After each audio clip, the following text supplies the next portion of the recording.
Welcome to This Isnt Working, the podcast for employers and employees who think it's time to talk about the failings of workplace culture and how we can do better.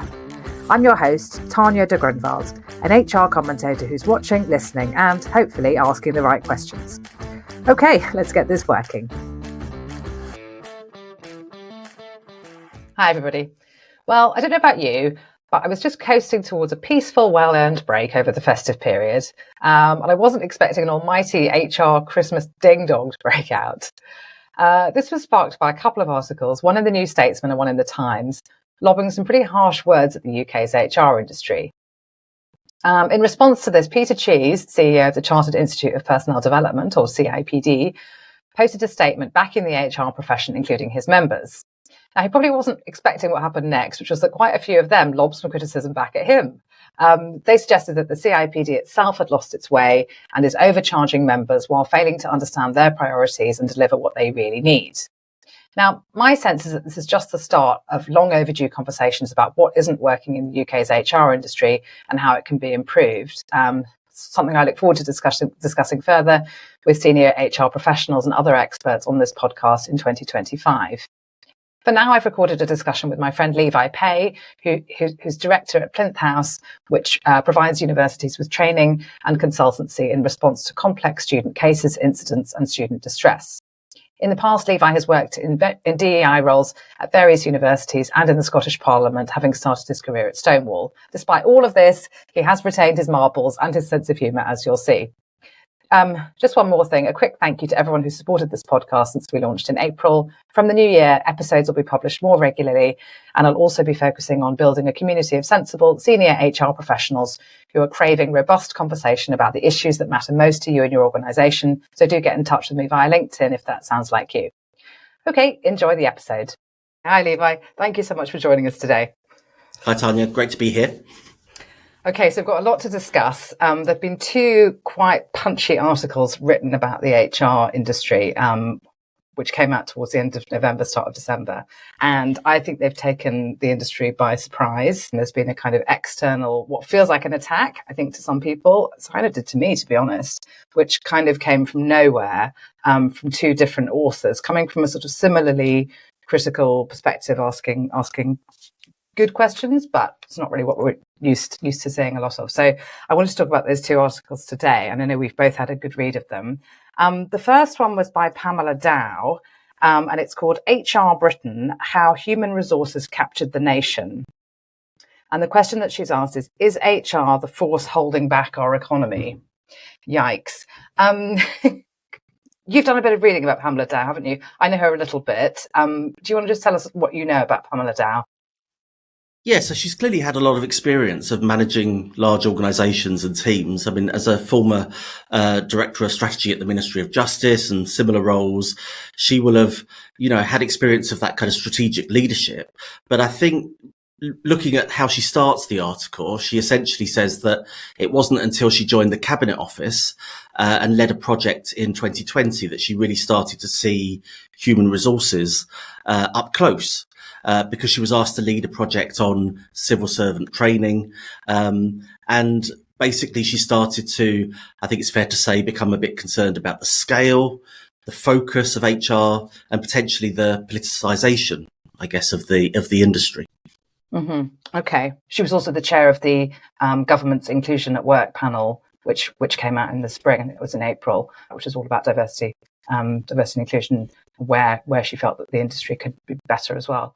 So I guess she's kind of already had form for being a little bit of a, possibly provocateur is possibly harsh. I think she's just coming from the place of trying to ask questions that possibly we should all be asking. And she's coming at it from a kind of outsider perspective. And I think maybe she hasn't quite judged that this is an industry that's not really used to that, and that criticism is usually couched quite kind of kindly and softly, and she hasn't done that. So, but that's the kind of person she is, and maybe it's all good discussion. I'm up for that kind of thing. I just think it's something we haven't really seen a lot of recently, and maybe that gives us some clues about how it's landed. So that was the first article on the 27th of November. The second one came out on the 4th of December, which is by a journalist called Iain Martin in the Times. And the title of his piece was "Bloated HR is more about woke than wealth. The subheading for that was sector had noble roots in improving workforces and driving prosperity, but is now a burden on companies and employees. So I think probably the title itself is enough to kind of get people's backs up already. The fact that he's used the word woke, I think probably wasn't a great start. And then he kind of continued from there. I pulled out a few kind of common sort of attack lines that I saw between the two pieces. The first one that I saw, and I think this is the most important one really, is that they both seem to be at least asking the question, is HR bogging down or holding back UK growth? Now that's quite a serious question to be asking, and it's quite a serious allegation if it's being presented as such. I thought Pamela was kind of like more asking the question. So I thought she was actually more careful in her language. I thought Iain Martin was less careful and already seemed to decided that he thought that he'd found, an industry that had some important questions to answer. Leading on from that, both of them seem to be saying that HR has become too big, kind of implying that it's bloated, too many people, frankly, working in the sector. So in Pamela Dow's article, it said, the British Labour Force survey shows a steady 83% increase from just under 300,000 workers in 2011 to more than 500,000 workers in 2023. Might this also be an explanation for our national sluggishness? She says. It turns out it's us and the Netherlands at the top of this table. Not quite sure what's going on in the Netherlands, but we're quite significantly above the next country, which is France. And the growth does look, when you see it on a graph, it does look like something's going on here that we maybe need to talk about. So, and then she goes into the history of HR. Then she talks a little bit about how there's a kind of oversupply of people coming from universities, which is possibly creating issues in that it's now becoming a bit too political, in her opinion. So lots of ideas, particularly around DEI, were coming straight from the universities.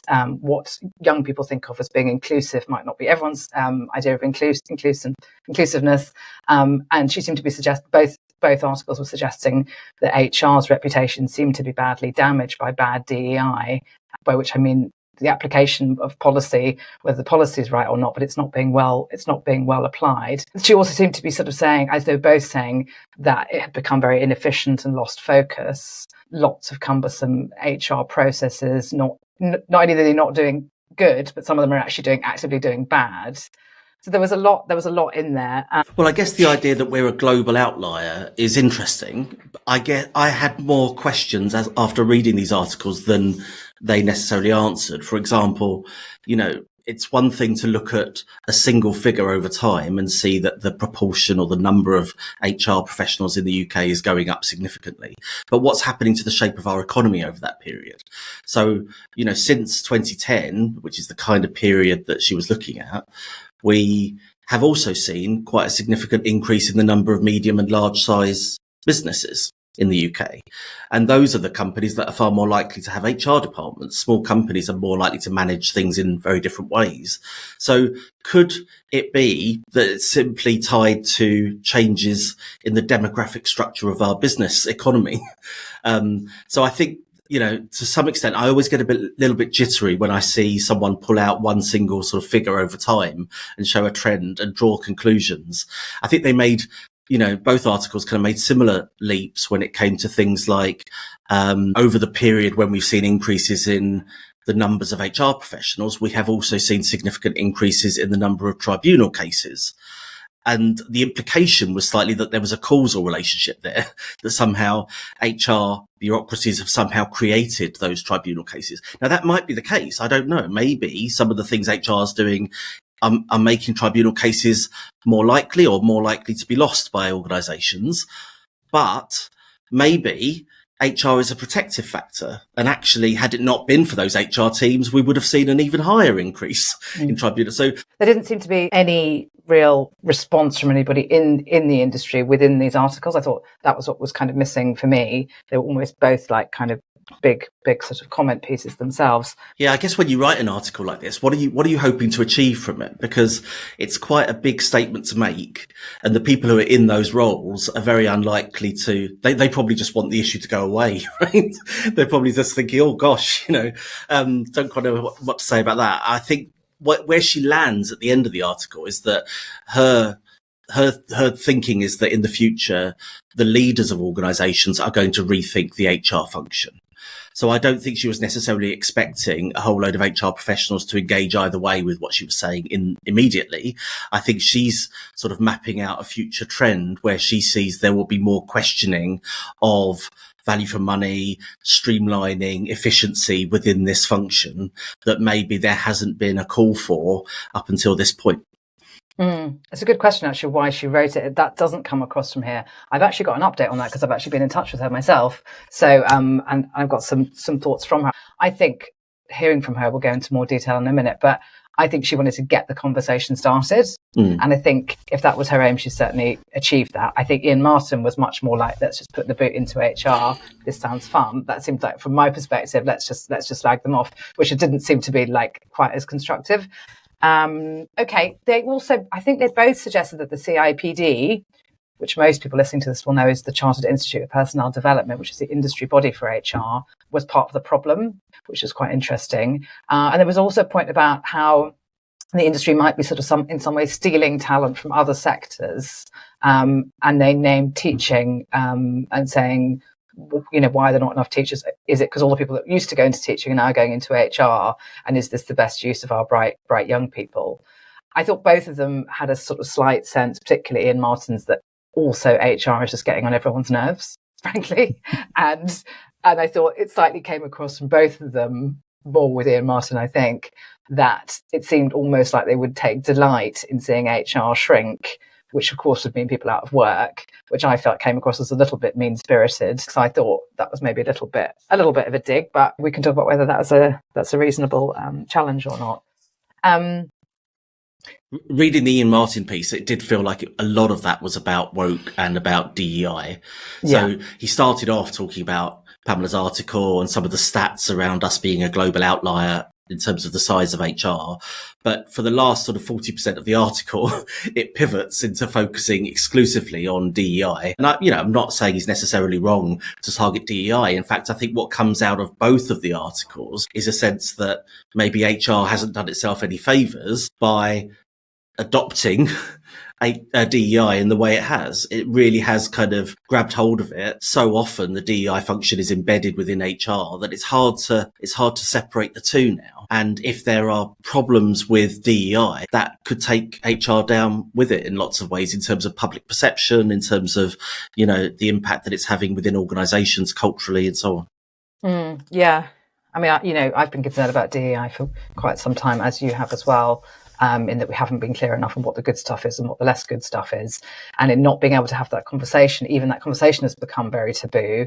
And so we've drifted into a situation where I think we're quite vulnerable to these sorts of attacks now. Unfortunately, anyway, we are where we are. I don't want to say I told you so, but I did tell you so. But anyway, no one listened, whatever. Anyway, we're moving on. I know you've been concerned about it as well. And we want to keep the good stuff that we're putting under this DEI banner. We do want to keep the good stuff there. I want to have those conversations. But I think this sort of article, particularly from Iain Martin, shows why we're vulnerable, is that once someone's got it in for what they call DEI, in air quotes, which means a huge number of different things, as we know, from the totally brilliant to the completely fluffy and performative and annoying, we're very vulnerable, because there is some merit to some of those arguments, I think. Yeah. I mean, I think HR has this weird dual function, doesn't it? On the one hand, it's there to support the business objectives of the organisation, and it's there to help managers achieve what they need to do with the organisation. So that's one perspective. But the other is, it kind of is often presented as, or sets itself up as, a kind of guardian of employee rights and well-being, an advocate for employees. Now, to me, that's always felt like a bit of a lie, to be honest, because I just think, obviously when the chips are down, if HR has a choice between going one way or the other on those issues, it's going to be supporting management. It's going to be supporting management to achieve their objectives. And so the stuff around employee advocacy and well-being and all of that stuff feels like it's a secondary function. And these two things don't sit well together. It feels like there is this kind of uneasy tension between these two roles. And CIPD feel like they're very much aligned on the side of, this is about well-being and inclusivity and all of the things where I would say actually the focus should be on the other aspects of human resources practice, which are about, good, streamlined, efficient practice to help the organisation get where it needs to be. That doesn't shine through in the CIP's content at all. No, I've just seen an advert for their well-being conference in February, which I thought was just quite interesting. That I'm like, now we're talking about well-being again. I don't know. The sense I get from people, fairly senior people sometimes as well, is that they want more kind of bread and butter stuff and a bit less of this fluff. So, sorry, not saying that all well-being is fluff, but it's not, just that balance isn't right for them. Okay, let's talk about how the criticism landed. Okay, so on Friday afternoon, there was a statement from the CIPD, which said a message from our CEO, Peter Cheese, with a big picture of him. And so this is kind of in his quotes, I suppose. So there have been recent articles questioning the value of the profession. The CIPD's role as a professional body is to uphold standards and to make the case for the value of the profession. We are proud of the profession and our membership, knowing the positive impact that HR brings to individuals and organisations, enabling businesses to thrive through their people. Then he goes on to talk about the tension, I think, that you mentioned. HR's dual responsibility to align with business objectives while being a voice for the workforce presents unique challenges. Voice for the workforce. That's, I think, slightly problematic for me. I don't know about you. Criticisms often stem from this balancing act, he says. The profession is at the heart of decisions that shape lives and careers, who to hire, who to progress, and how to support people during challenging times. These decisions are complex and invite criticism from all sides, yet they are fundamental to organisational success and individual well-being. The role of HR professionals is vital, even if not always fully appreciated or understood. These are people doing important work in challenging situations. So that's kind of what you would expect from him, that first piece, which is him backing his members and kind of saying, hey, don't worry, I've got you. We're going to stick up for you, I felt, which is fair enough. That's what he should be doing. Although he's not saying an awful lot, is he? There's not a lot of content in what he's saying. He's kind of saying we're doing good things and saying it in lots of different ways. Yeah, and slightly strangely, he doesn't actually mention the articles by name. He doesn't mention Pamela or Iain. So we're just supposed to sort of guess what these were, as if they're too terrible to mention, and he doesn't tag them in or anything on LinkedIn. So it was a bit like, if we can't even talk about who wrote the articles, then I'm not sure we're on our way to talking about the issues that they raised. But anyway. And I think part of that is also dealing head on with some of the criticism. So if one of the criticisms is a sort of the bloated nature of HR or the fact that some of the procedures are overly bureaucratic, deal with those head on and explain why CIPD training steers its members towards non-bureaucratic approaches.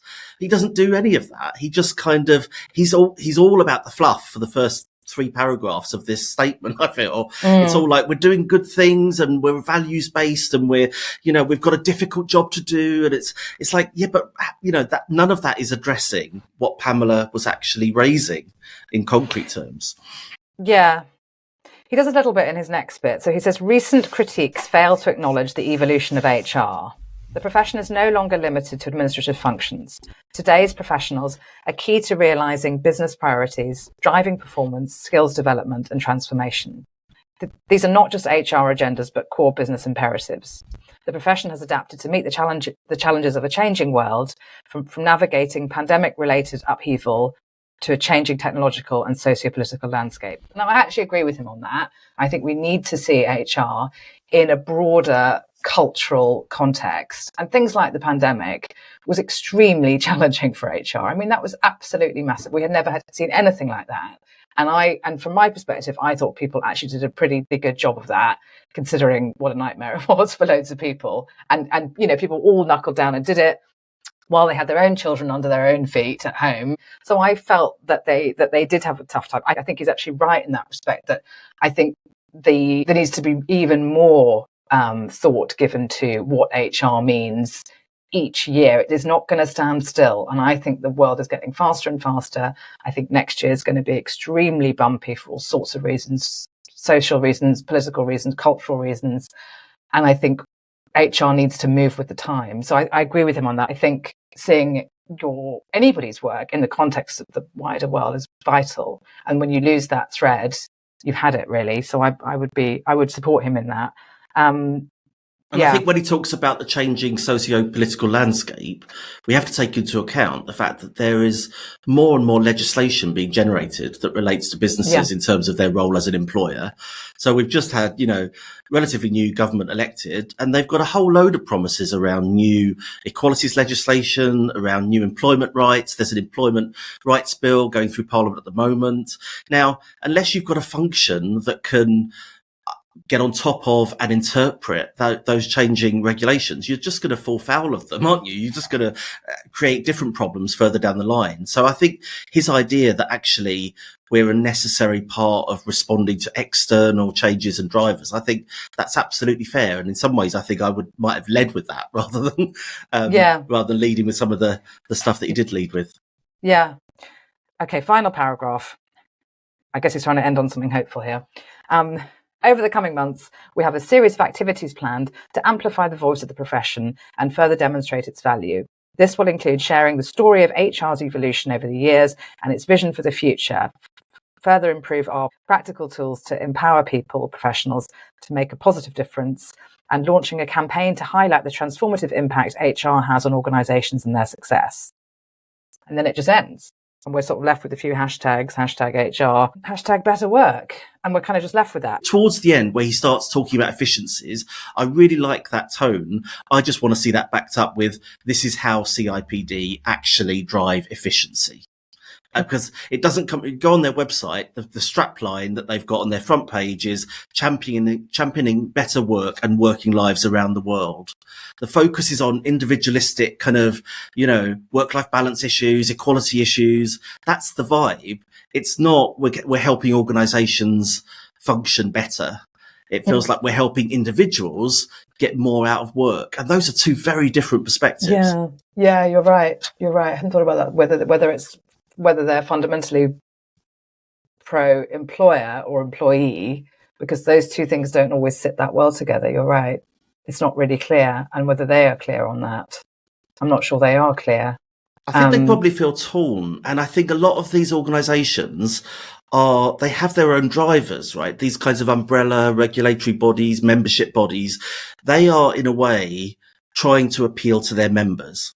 Now, if you're CIPD, one of the advantages is that you can't really get a job as an HR professional unless you've got CIPD accreditation. So it's a bit of you've got a real foot in the door already, but you still need to keep appealing to your members. And actually, to my mind, an organisation like CIPD should have its main focus on the organisations, to help their members play the right kind of role within the organisations. But of course, when it's the members who are paying the fees, or at least deciding whether or not to take up certain training or accreditation programs or whatever, it all becomes a bit skewed, and you start to focus, well, how can we sell ourselves to them, rather than how can we help them do what they need to do in the workplace. Did you think the whole thing sounded a bit defensive, or was that just me? The statement from Peter Cheese? Yeah. I think, to the point where I wondered whether it was even helpful or necessary at all. But it did feel a bit like, if you're really going to mount a defence of HR, do it properly, tackle the issues head on. But it felt like a kind of slightly wordy, we're good people, honest we are kind of statement. Yeah, it didn't really suggest to me that he understood the problem. And I was not incredibly encouraged that the CIPD strategy from here is right. It felt to me like, okay, maybe we need to start listening, engaging with criticism, inviting debate.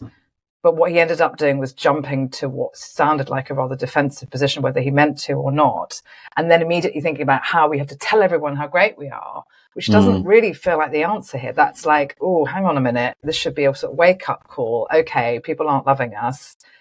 This is two people. There's a lot of support for both of these articles that have just kind of hit us from nowhere. Is something going on that we need to engage with? And that's what I didn't really see that I was hoping to see. But yeah. Yeah, imagine if it had been a much shorter statement saying, what we'd love to do is invite Pamela Dow in to take a look at one of our programs, come in and look at how we foreground efficiency, streamlining, how we help build confidence about tackling political issues. We don't encourage the politicization of the workforce. Had he done something like that to kind of invite her in, but it felt like the opposite. It almost felt like I wish you hadn't written that. We need to put out a statement now. And it's probably been written by committee and everyone's like come up with their sentence that kind of tries to sum up a different aspect of what they do. And it feels a bit of a word salad, I think. Okay. So below Peter's statement on LinkedIn, people started chiming in with their thoughts. Now, these are members of the CIPD and people who weren't members of the CIPD. So it was quite a mixed bunch. I actually thought the comments were quite mixed. And you had several people saying, this is great. This, we need to see some more discussion. I'm all in. Let's start listening. Let's start engaging, which I think is great, which is probably what Pamela Dow certainly wanted to happen. I think I saw some other stuff like the political motivations of both authors being questioned, which made me think, is there any criticism that wouldn't be considered sort of right-wing or anti-woke? What would criticism of HR look like that we couldn't say was politically motivated? What does left-wing criticism look like? Saying that we're not doing enough DEI, or that we're not doing the right bits of it, or... Yeah, I don't think you can criticise the political aspects of HR's work, such as in the DEI, without being subjected to that criticism. But I guess you could criticise the efficiency aspects, the process aspects of HR from a left-wing perspective. It's unlikely that you would, because I guess from a left-wing perspective, you're in favour of regulation, you're in favour of more employment rights, all the kinds of things that are going to generate more work for HR. So you might not be likely to do that, but I think that there's no reason why you can't be left-wing and in favour of streamlining. Well, not streamlining as in cutting the size of HR, but streamlining as in, making things run really well, that kind of efficiency. That could be politically neutral or even left-wing. But yeah, I think broadly it did feel like the playing out of a political battle in the comments.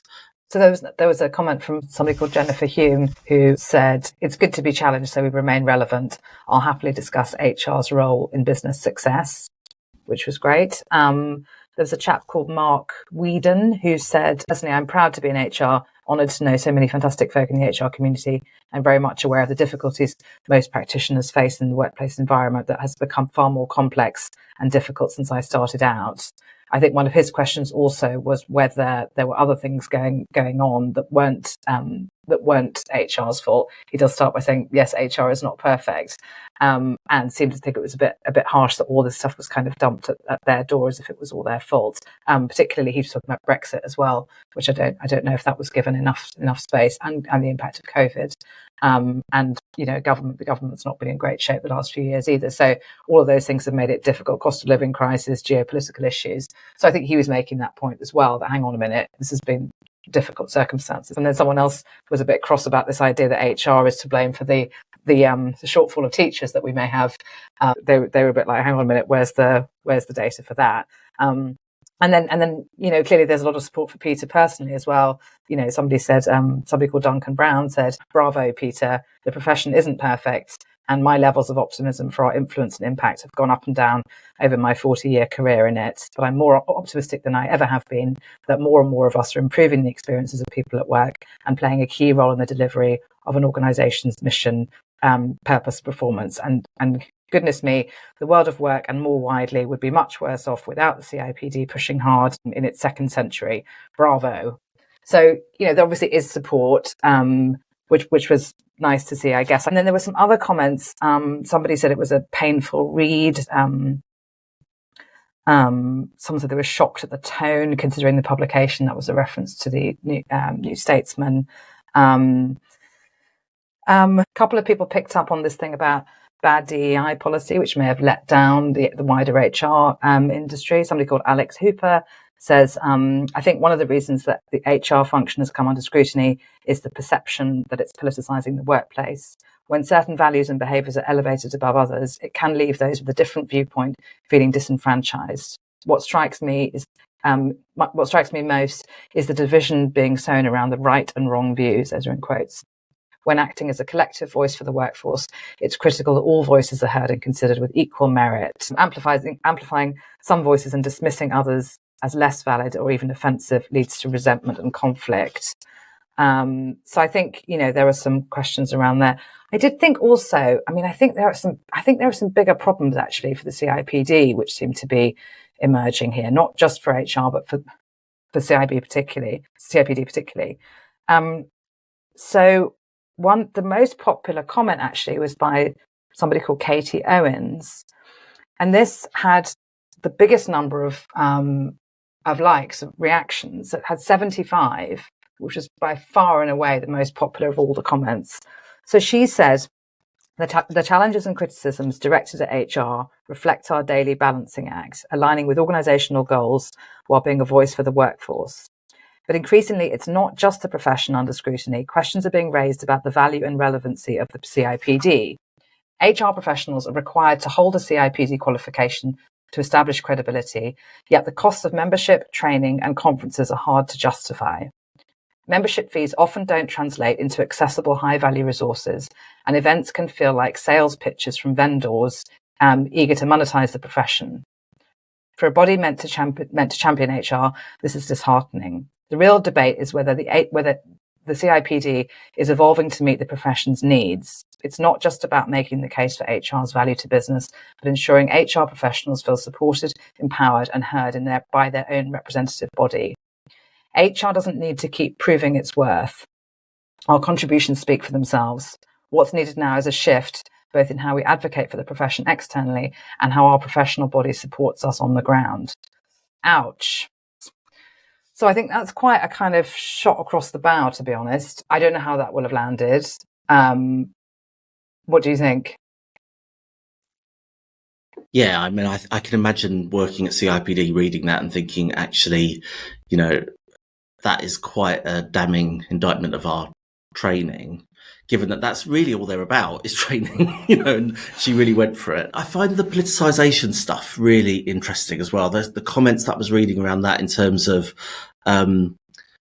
if we're living in an increasingly polarised society and we've got these culture war issues playing out more broadly, how is HR meant to respond to those? So the DEI bit of HR is really clear, right? That's going to be causing problems in this regard because it's going to be driving some of those issues. If it's not a good DEI function or EDI function, it could very easily be stirring the pot. But the rest of HR, I think, is probably just wanting these issues to go away. I don't think HR as a whole is driving a politicisation agenda. I'm sure it varies from organisation to organisation, but broadly speaking, in my experience, HR professionals want to sort of manage things down, de-escalate. The problem is that these issues are complex for anyone to manage, and you've got kind of line managers not sure what to do with a particular dispute, trying to pass things to HR. You've got HR saying, well, we haven't got the capacity to manage all of these issues, or indeed the knowledge or, expertise. So passing things back. Some things will land on EDI because no one else is sure where, everyone's looking for an expert. And of course, then it ends up with someone who's politically skewed a lot of the time. So I kind of have a lot of sympathy for everyone in that picture. I kind of think that, well, what are people supposed to do? I believe that, if organizations could find a bit more backbone, a little bit more confidence in taking some clear lines on some of these issues around the fact that, we're not getting involved in these political issues and these issues are complex, but we just can't have staff adopting really, extreme positions, we saw this playing out in higher education not long ago where there was a report carried out by Nicola Dandridge into the Open University, because they had a couple of high-profile gender-critical cases. She was asked to come in, do an investigation into what could be the solution.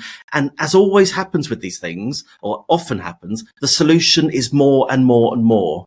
The solution is more training, more resources in HR, more systems and processes. And you think that can't be the solution. It can't be. It must be that we just need to tell people to calm down, and we're just not going to be taking these complaints seriously. We're in that way. We're just going to gatekeep the process a bit more. We're actually not going to be, this idea of kind of turning everything into a bigger and bigger industry within the organisation. I just think, that's part of, I think, Pamela Dow's core concern about HR is this idea of it just growing and growing and growing. And I think she's probably right to be worried about that, I think. Mm-hmm. Yeah. I had a DM. I thought this was a bit of a worry, actually, for Peter Cheese, from an HR director, actually, who didn't want to comment. He said, this was to me, he said, I thought of you as soon as I saw that self-pitying post. Ouch. The CIPD are busted flush. Unfortunately, you still need their letters when you're job hunting. I mean, that's not good, is it? So I wonder whether maybe Peter didn't expect to get that sort of response, but I hope it will have been helpful, because I think it at least shows there's a mixed bag of feeling out there, and he's got a lot of support and a lot of people. There's obviously still lots of goodwill towards the CIPD, but I think it sounds like people are saying this isn't quite working for us. We think it can be better than this, and we think some of the stuff you're doing isn't really working. So it depends on whether he's going to engage with that or not.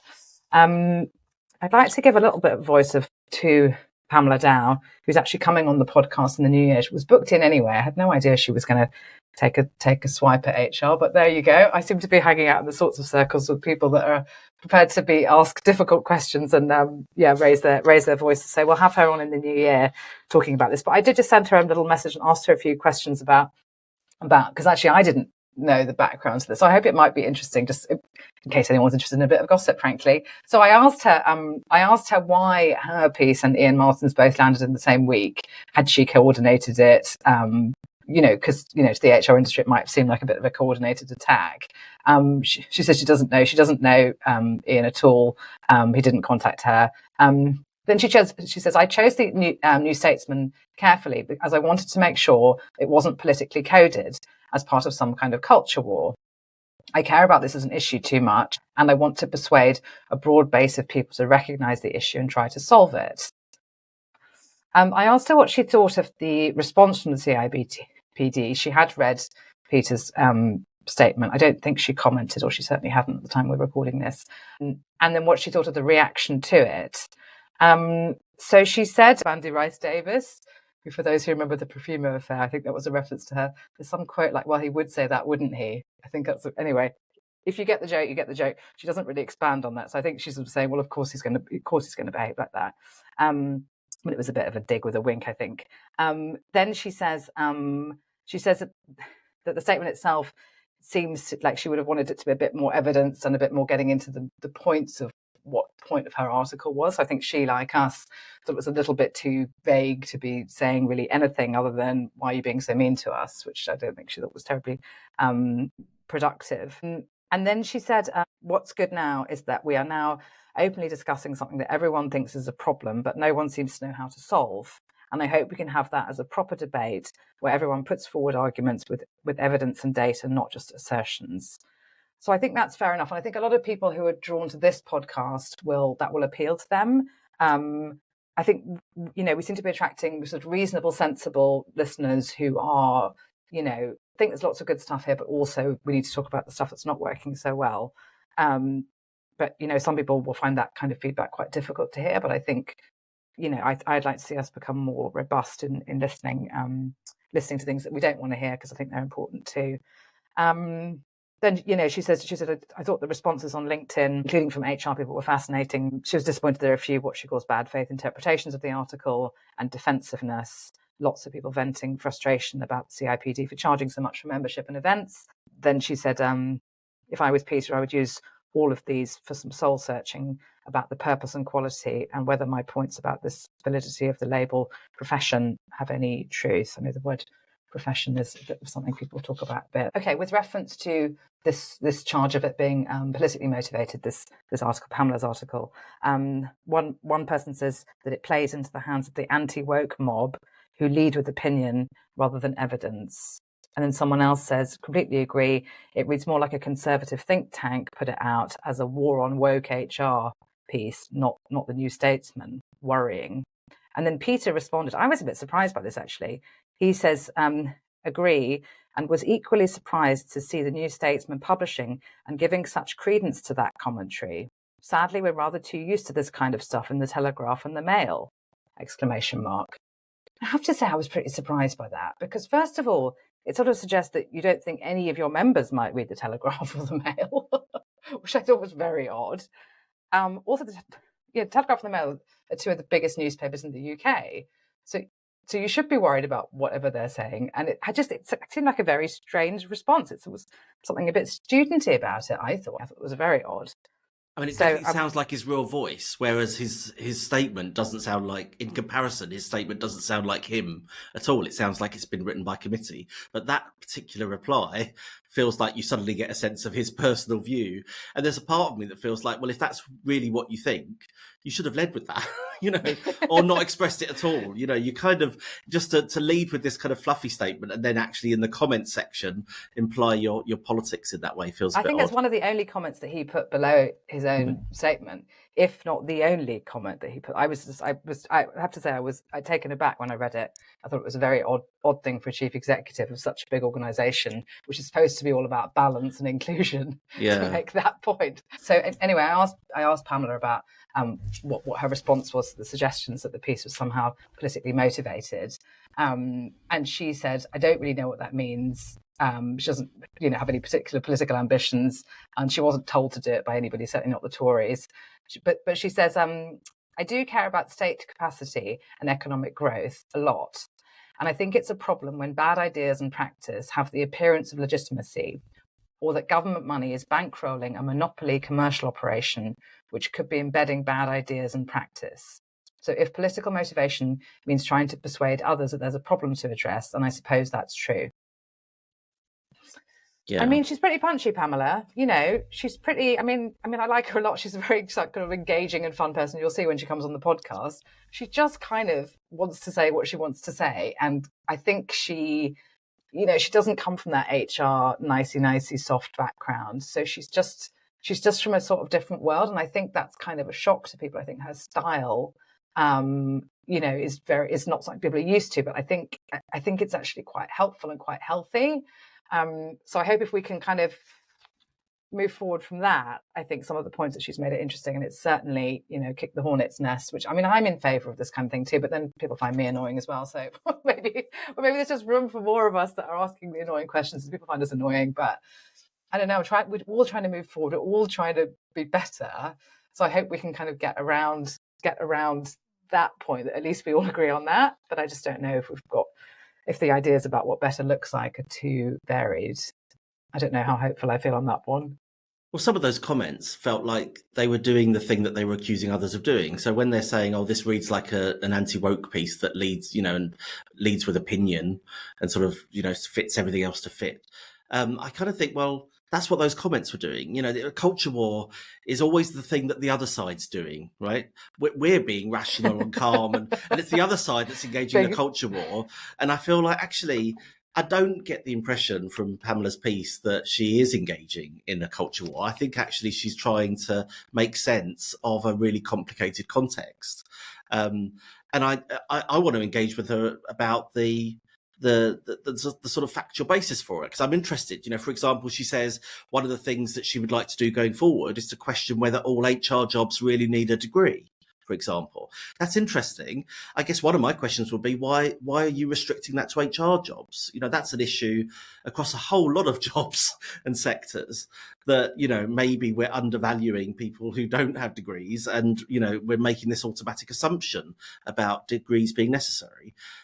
My sense from the article is that she's trying to make things better. And so when people come along and go, well, this is just an anti-woke piece, I think, well, actually, that's them engaging in a culture war. Yeah, you could look at it like that. Yeah, I don't know what my predictions for 2025 are that I think the next 12 months are going to be extremely rocky for all sorts of reasons. So we have, as I said, we've got the social, political, and cultural background backdrop that we're going to have is going to be a lot to take. And I think I'm not sure if HR is in such a great place to be able to roll with the punches like that, particularly if we're not in a position of being able to talk about things properly. If everyone's still going to be so thin-skinned about, is this working? I'm not sure. Like, we can't have a situation where people burst into flames if anybody says, I don't think this is really going that well, can we fix it? Like, we've got to be able to say this stuff. I thought it was going to be DEI that was going to be the big thing that was going to run into trouble, as I think it has been already. But I didn't really expect, if I'm honest, if we're looking at some sort of attack on HR, and what we're seeing is it a little bit of a, not exactly civil war, but there seemed to be some disagreement within HR, among HR professionals. I'd like to dig into that more in future episodes with people actually from that world. Obviously you and I are sort of slightly more in an outsider role now. I don't know whether there's going to be a kind of battle for the soul and the future of HR and what it looks like, and the people that think actually there are bits of this that aren't working and I want it to be better. I'm not just coasting towards retirement here. I actually care about my job. I care about doing a good job. And I think that's going to be the sort of tension that we're going to see. Different tribes, kind of the people that think good enough's good enough. It's all right. Let's just keep it as it is. I can't really be bothered for the fight. Versus people that think, no, I think we can do better than this. But I don't know. I think that's a good thing.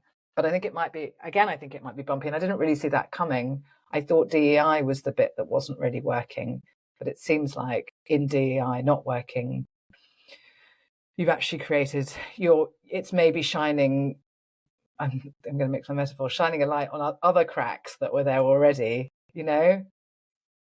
Other problems are appearing now. But the two go together, right? Because DEI is embedded within HR so much of the time that part of me thinks if we could cut out the DEI bit and really, do that bit differently, turn it into just a slim compliance function instead of this kind of political flag waving thing that it's become. I wonder whether the pressure on HR would just sort of go away. I'm not altogether sure that there is as much pressure on HR as these articles imply. I wonder if it's almost just because it's tied itself to DEI, and some of the criticisms of HR will apply to other parts of the organisation too. So straight away you've got this sense that actually maybe it's not HR in the spotlight. I don't know. I think the sectors that will start coming up against these issues sooner rather than later will be the ones that are struggling financially, because they have this real incentive to review functions like HR to make sure that they are delivering value for money, because they can't afford to do anything else other than pare things right back. So, sectors like retail and sectors like higher education that we can see struggling in all kinds of ways. I just wonder if they will start to manage HR differently, and definitely DEI as part of HR manage that very differently first, and then others will follow when they see that actually the world doesn't fall apart if you pare these things back. Yeah, I think all that talk about AI as well means there's a lot of stuff which AI is obviously amazing at, but if we're going to need to think, hang on a minute, what about HR is working and not working? You can't put that into AI. Like, it's not going to come up with an answer for that. We need people with experience who can tell us where this has gone wrong, which bits are good and which bits aren't good, and how to move forward from here. So I think it's actually quite a good opportunity to sort of show what real life people can do that actually machines can't yet do, which is figure out a way through this next year and beyond. So anyway, everything to play for. Definitely a kind of interesting end to the year. We shall see how it all kind of unfolds next year. Thank you so much for joining today. I really enjoyed this conversation. Thank you. Happy New Year when it comes. Thank you too. Bye.